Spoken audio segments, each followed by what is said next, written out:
يستمر السمر وتتناوب الفرق الموسيقية على إحياء الحفل. جاء دور أحواش تيسكوين، رقصة المحاربين. تيسكوين كلمة أمازيغية وهي جمع تيسكت بمعنى القرن، وهي في شكلها عبارة عن خشبة مقوسة على شكل هلال. على أحد طرفيها يثبت أنبوب نحاسي قصير. كانت فيما مضى تستعمل لأغراض حربية، أما الآن فأصبحت توشى بغلاف معدني وتتخذ للزينة فقط.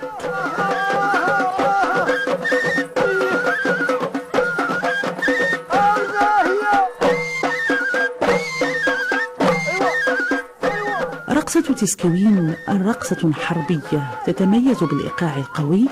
حركاتها الرياضية المتنوعة ترمز إلى القوة والبطولة. تحاكي في تتابعها وتناسقها معركة حربية.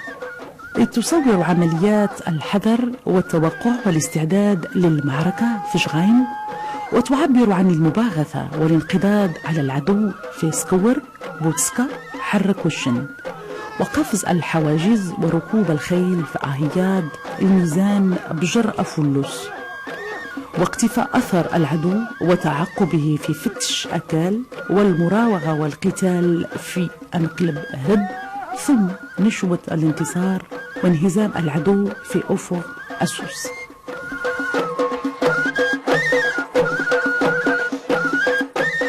تعود العروس. تحرص فرق أحواش على الاحتفاء بمقدمها، ويتواتر الرقص والغناء. ككل الرقصات الحربية، رقصة تيسكوين رقصة رجالية، لكن فرق التراث فضلت إشراك النساء في السنوات الأخيرة.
تحرص فرقة حمادة على تحية العروس ومرافقاتها. يؤدى شعر الحمادات مصحوبا بآلات إيقاعية: الطعريجة، المقص، الصينية، وفي بعض الأحيان يستعمل الدف. ينشد المرددون بيتين من 4 أجزاء بإيقاع مهزوز يشبه سوسيات أحواش، ترافقه توقيعات الأقدام الراقصة. ما يميز الحمادات عن أحواش هو غياب تصاعد الإيقاع. الاحتفال بالزواج في شيشاوة مساحة تجسد التعدد الذي تتسم به الهوية المغربية، ففي فضاء واحد تسقط الحواجز الإثنية لتتناوب فرق أحواش وتيسكوين وحمادة لإمتاع الحاضرين بأنماط مختلفة من الثراث حتى يلوح الصباح.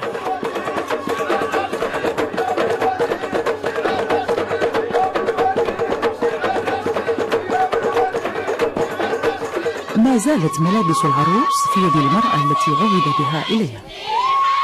مرة أخرى ستضع الملابس على رأس العروس وتزيحها 3 مرات. صاحبة الحصير أيضا ستقوم بنفس الطقس. التكرار صفة ارتبطت بممارسة الطقوس، وعدد المرات غالبا ما يكون 3 أو 7، فلهذين العددين حمولة رمزية تكسبهما قوة سحرية في المتخيل الشعبي.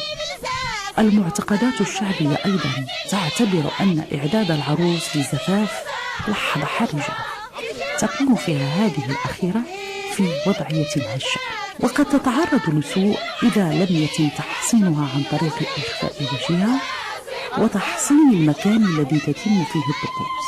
ولا شك أن تأثيث مكان الطقس بحصير جديد إجراء وقائي يروم درء الأذى. بعد حجبها عن أعين الحاضرين تقدم لها قريبات العريس النباتات العطرية لتبقى.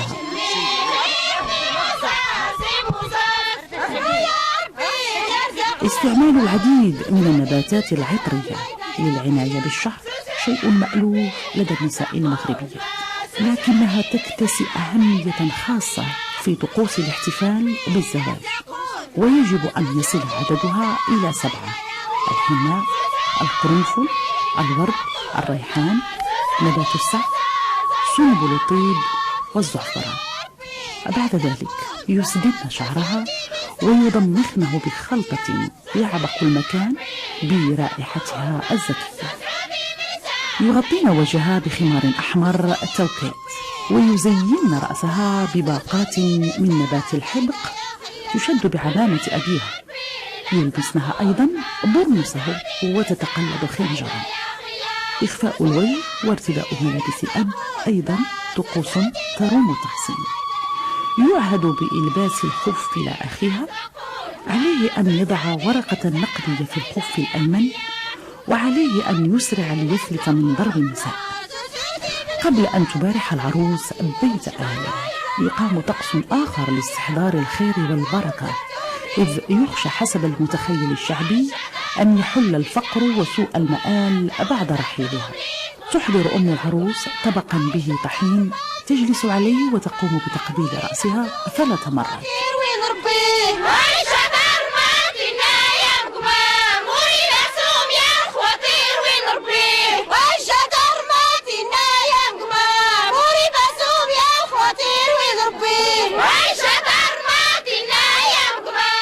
وفي لحظة الذروة يسطح مغني حمادة بصوته الشجي بأهازيج الرحيل. والله إنكم يا جيراني وما عمركم سمعتوا عاري. والله إنكم يا جيراني وما عمركم سمعتوا عاري. والله إنكم يا جيراني وعمركم ما سمعتوا عاري.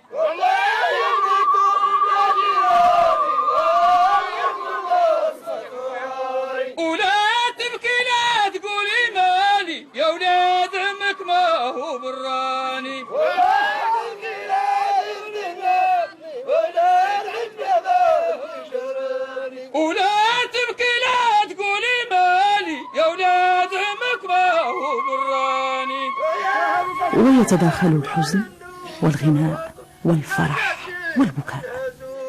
ويا أخي وهي لقيدة وضاوتي في بلاد بعيدة، وبسم الله سميت عليها ويا من غيري ترتديها. والله إنكم يا جيراني وعمركم ما سمعتوا عاري.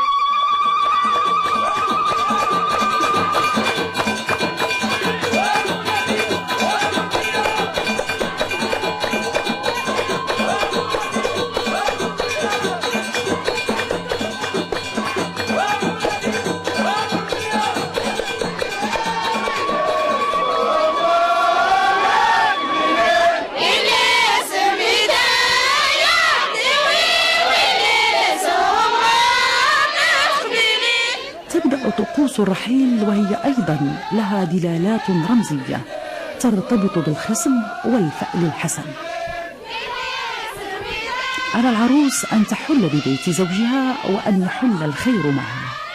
يردف طفل وراءها في إيحاء إلى الرغبة في أن يكون مولودها الأول ذكر، وتصحبها وصيفة تحمل طبقا به بيض ودجاج.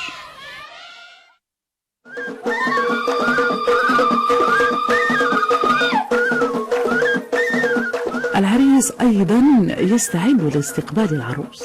بعد أن يغتسل يتزين ويتطيب ويرتدي ملابس تقليدية بيضاء.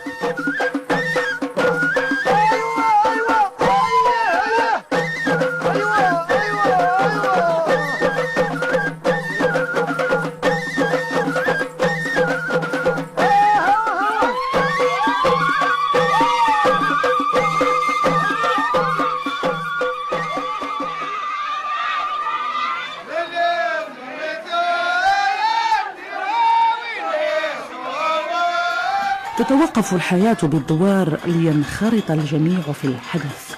توزع الأدوار بعفوية. عائلة العروس وفرق أحواش تتبع الموكب. عائلة العريس تترقب الوصول. بعض الأقارب يتعرضون للموكب ويمنعون حاشية العروس من إكمال السير، وهي عادة درج الناس على ممارستها هنا، إذ بمجرد ما يصل الموكب إلى مسجد أو ضريح يوقف أحدهم مطالبا بهدية.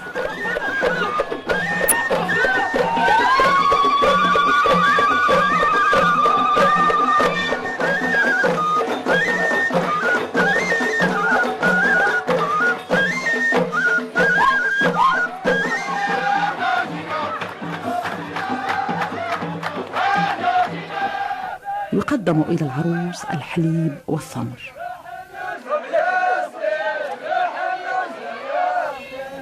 العريس في انتظار الموكب. أتعلمون أين؟ فوق السطح. تمارس هذا الطقس جل القبائل الأمازيغية بجنوب المغرب، وله ارتباط بطقوس الاستمطار في أسطورة الخصب تيسليت وانزار، التي يرمز فيها العريس إلى إله المطر السماوي وتحيل عروسه على الأرض. يرمي العريس على الحاضرين اللوز أو يرشهم بالماء. وفي غفلة من الجميع يتسلل العريس ووزيره إلى إحدى غرف البيت، يمنعه حياؤه من التحرك بحرية.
الأهازيج عن دخول العروس. يحملها أحد أقاربها إلى بيت زفاف ترافقها وصيفتها وأحد الوزراء.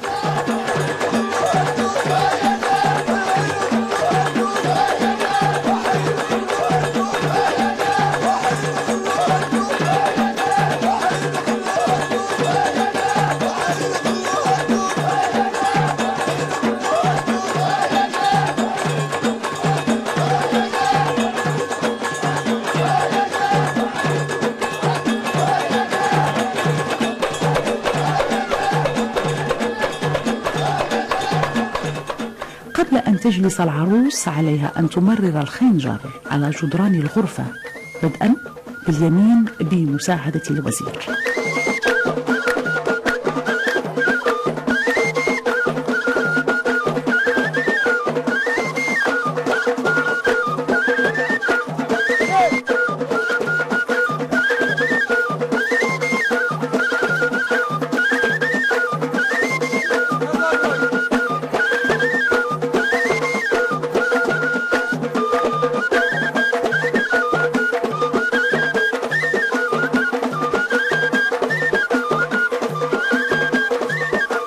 يحظى الطفل بقطعة من الدجاج وبيضة.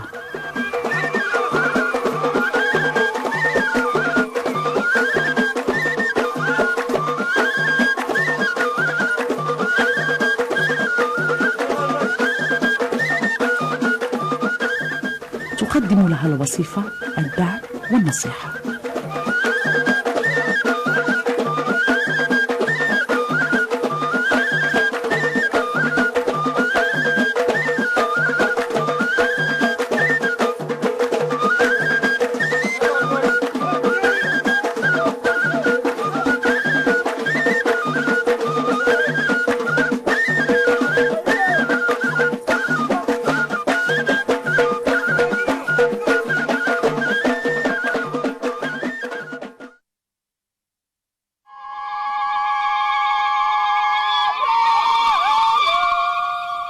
في اليوم الموالي ينقل جهاز العروس إلى بيت العريس.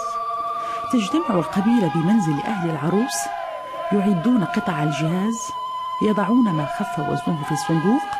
أما الزرابي والأغطية الصوفية فتثبت فوق ظهر الدابة.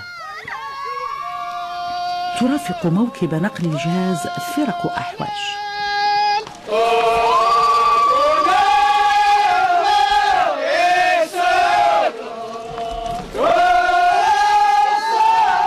تنم مكونات الجهاز عن بساطة لا متناهية، وهي سمة تطبع حياة المجتمعات التقليدية، إذ دأب الناس على الاكتفاء باليسير، لكن إقبالهم على الحياة والتعبير عن سعادتهم بعفوية وتلقائية لا يضاهيه شيء.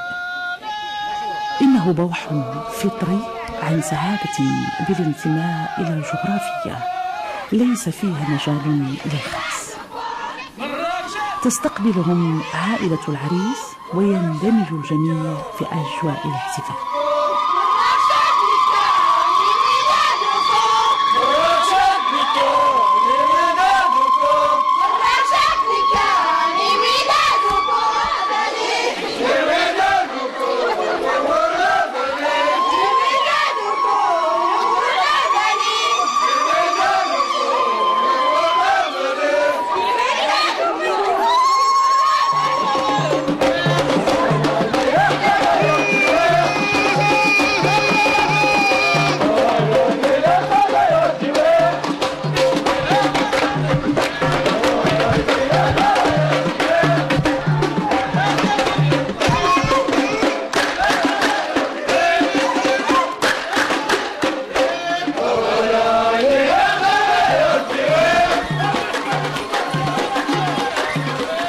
بسم الله، الحمد لله وحده. يعقد مجلس لتسجيل قائمة الجهاز، وهي عادة دارجة في بعض المناطق بالمغرب، إذ تصر عائلة العروس على تسجيل لائحة مكونات الجهاز وقيمتها في وثيقة يشرف على كتابتها فقيه المسجد. الجماعة وكان المسائل نرى إن شاء الله نسكرت الأثمنة سنة. يلا بسم الله بسم الله بسم الله يلا سيدي بسم الله. انا هو ده سيدي 20,000. لا 20,000 السنت غارطة دول نص مش كتوسي ما كانت كاع السوق 10,000 و20,000 فوالا 10 باش نبغى السوق. شكرا ديالك 15 سير سيدي الله يسخر الله يسخر سير سيدي الله يسخر سير قيد 15. أنا بسم الله ولا غادي يسوى داخل تصبح مهمة الفقيه صعبة كلما ارتفع الجدال بين الأسرتين، فكلما ذكرت قيمة أحد مكونات الشبار تحتج عائلة العريس. الغاية من هذه القائمة هو حفظ حقوق المرأة عند وقوع أبغض الحلال. على الزوج أن يعيد لها كل هذه الأغراض أو قيمتها.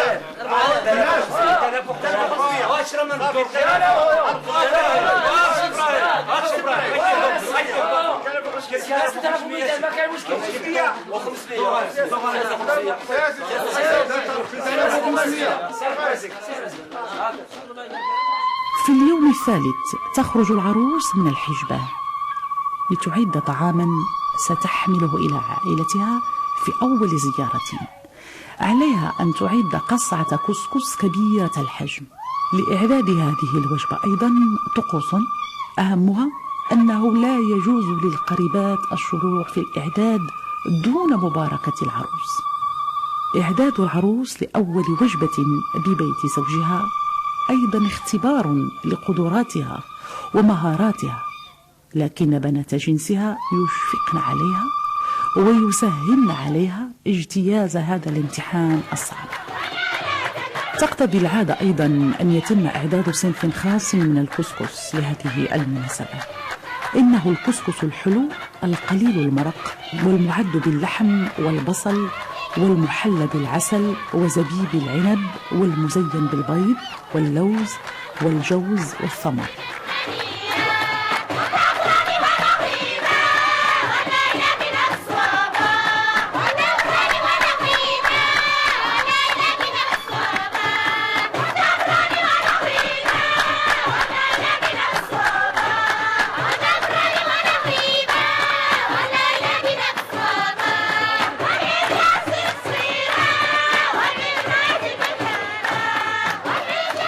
يحمل قصعة الكسكس أحد الوزراء ويستدعى الأقارب للمناسبة.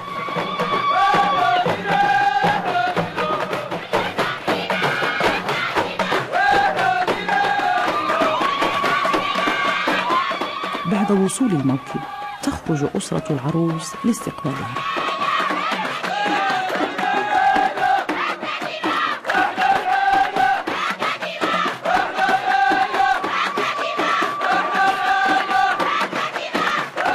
على العريس تقديم هدية نقدية لحماته للتعبير عن امتنانه ورضاه عن هذا الزواج. يفترق الجمع بعد تناول الوجبة. غداء العروس آخر طقس يحضره الرجال، أما النساء فتضربن موعدا للالتقاء في اليوم السابع يوم الحزام.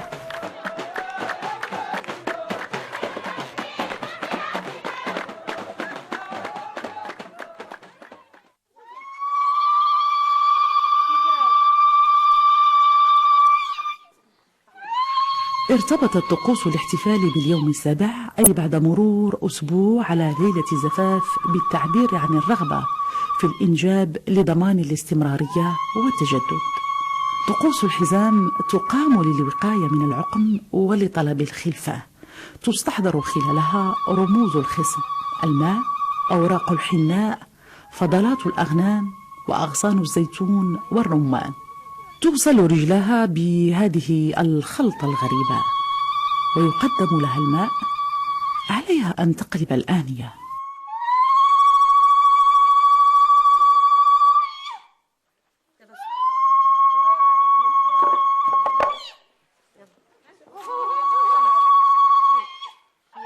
يتقدم أحد الوزراء لإحاطة خصرها بغصني الرمان والزيتون. تسرع هاربة لاتقاء ضرب الوصيفة والوزير.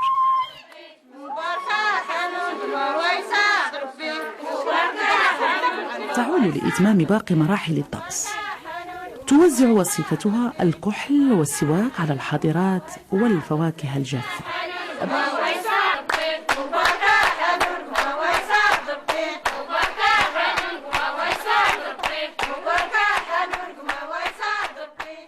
بعد ذلك تقدم إلى الحاضرات كسرات خبز غمست في الزيت والعسل.